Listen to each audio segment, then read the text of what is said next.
महाराष्ट्र के मुख्यमंत्री उद्धव ठाकरे के बाद शिवसेना सांसद संजय राउत ने भी ये दावा किया था कि राज्य में जल्द ही मध्यावधि चुनाव होंगे। इसके लिए उन्होंने अपने तमाम कार्यकर्ताओं से चुनाव की तैयारियों में जुटने का भी आग्रह किया था। संजय राउत ने यह भी कहा था कि मध्यावधि चुनाव कराने की साजिश दिल्ली से की जा रही है।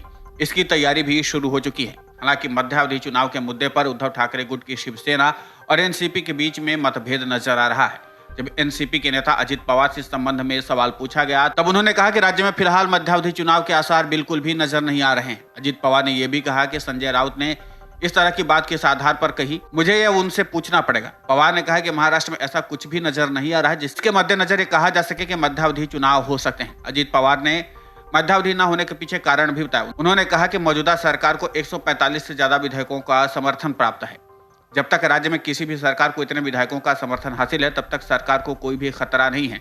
अजित पवार ने कहा कि अभी एकनाथ शिंदे सरकार सुरक्षित है। अजित पवार ने कहा कि संजय राउत का जन्मदिन है, ऐसे में उन्हें कई फोन कॉल आएंगे, इसलिए यह सवाल आज मैं उनसे नहीं पूछूंगा, लेकिन मध्यावधि चुनाव के बारे में उनसे बात जरूर करूंगा। महाराष्ट्र की शिंदे फडणवीस सरकार के अस्तित्व में आने के बाद से उसके गिरने की भविष्यवाणियां शुरू हो गई हैं। जैसे महाविकास अघाड़ी की सरकार गिरने की तारीखें बीजेपी नेता द्वारा बताई जाती थी। अब उद्धव ठाकरे गुट की नेता सुषमा अंधारे ने शिंदे सरकार को लेकर के नई भविष्यवाणी की है। उनके मुताबिक आने वाले 4 से 6 महीनों में एकनाथ शिंदे सरकार गिर जाएगी।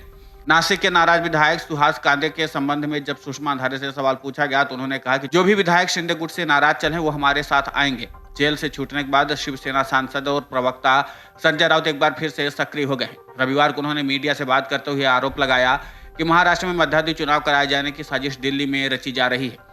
राउत ने दावा किया कि दिल्ली का मंसूबा देश के नक्शे से महाराष्ट्र को मिटा देना है। उन्होंने कहा अभी तो सिर्फ औद्योगिक परियोजना ही महाराष्ट्र के बाहर जा रही हैं। बीजेपी का असली मंसूबा महाराष्ट्र को इतना कमजोर कर देना है कि उसका अस्तित्व ही मिट जाए। उन्होंने अपील की कि सभी को राजनीतिक दुश्मनी भुलाकर महाराष्ट्र को बचाने की कोशिश करनी चाहिए। राउत ने जेल से छूटने के बाद सामना के मुखपत्र में अपना साप्ताहिक स्तंभ भी लिखा है, जिसमें उन्होंने दावा किया कि महाराष्ट्र का राजनीतिक माहौल मैला हो गया है, जहां कई लोग एक दूसरे को हमेशा के लिए समाप्त करने के लिए निकल पड़े हैं।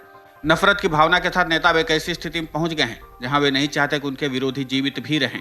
लोकतंत्र और स्वतंत्रता का अब अस्तित्व नहीं है, इनका सिर्फ नाम रह गया है। उन्होंने आरोप लगाया कि दिल्ली के मौजूदा शासक अपने मन मुताबिक बात सुनना चाहते हैं। ऐसा न करने वालों को दुश्मन माना जाता है। इसलिए महाराष्ट्र में सबको अब एकजुट होकर के लड़ाई लड़नी होगी, तभी महाराष्ट्र की बच पाएगा। जाहिर सी बात है, जिस तरीके से संजय राउत ने आरोप लगाया, उसके बाद महाराष्ट्र की सियासत एकदम गर्म हो गई है। एक बार फिर से आरोपों और प्रत्यारोपों का दौर शुरू हो गया। लेकिन इन सब के बीच में जिस तरीके से एनसीपी में मतभेद नजर आया और अजित पवार ने कहा कभी भी शिंदे सरकार सुरक्षित है, तो उनके इस बयान के बाद मायने कई निकाले जा रहे हैं। Video desk अमरउजाला.com। डाउनलोड करें अमर उजाला ऐप और पाएं खबरें लगातार। अगर आप ये वीडियो YouTube पर देख रहे हैं तो हमारे चैनल को सब्सक्राइब करें और बेल आइकन को दबाना ना भूलें। अगर आप Facebook पर ये वीडियो देख रहे हैं तो हमारे पेज को लाइक करें।